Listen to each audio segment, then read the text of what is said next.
بھلا تم نے ان لوگوں کو نہیں دیکھا جو شمار میں ہزاروں ہی تھے اور موت کے ڈر سے اپنے گھروں سے نکل بھاگے تھے؟ تو اللہ نے ان کو حکم دیا کہ مر جاؤ، پھر ان کو زندہ بھی کر دیا۔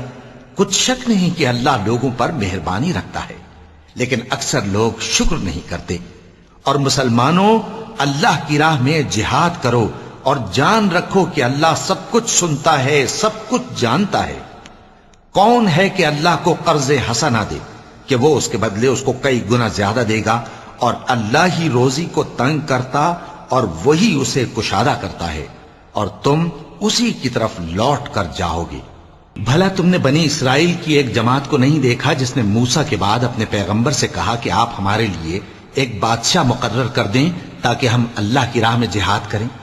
پیغمبر نے کہا کہ اگر تم کو جہاد کا حکم دیا جائے تو ایسا تو نہیں کہ لڑنے سے پہلو تہی کرو۔ وہ کہنے لگے کہ ہم اللہ کی راہ میں کیوں نہ لڑیں گے جبکہ ہم وطن سے خارج اور بال بچوں سے جدا کر دیے گئے۔ پھر جب ان کو جہاد کا حکم دیا گیا تو چند اشخاص کے سوا سب پھر گئے، اور اللہ ظالموں سے خوب واقف ہے۔ اور پیغمبر نے ان سے یہ بھی کہا کہ اللہ نے تم پر طالوت کو بادشاہ مقرر فرمایا ہے۔ وہ بولے کہ اسے ہم پر بادشاہی کا حق کیوں کر ہو سکتا ہے؟ اس سے بڑھ کر بادشاہی کے مستحق تو ہم ہیں، اور اس کے پاس تو بہت سی دولت بھی نہیں۔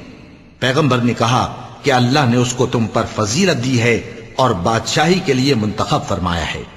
اس نے اسے علم بھی بہت سا بخشا ہے اور تن و توش بھی بڑا عطا کیا ہے، اور اللہ کو اختیار ہے جسے چاہے بادشاہی بخشے، وہ بڑا کشائش والا ہے، دانا ہے۔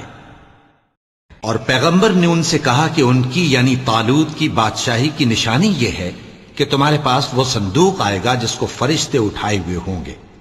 اس میں تمہارے پروردگار کی طرف سے تسلی بخشنے والی چیز ہوگی، اور کچھ اور چیزیں بھی ہوں گی جو موسیٰ اور ہارون چھوڑ گئے تھے۔ اگر تم ایمان رکھتے ہو تو یہ تمہارے لیے ایک بڑی نشانی ہے۔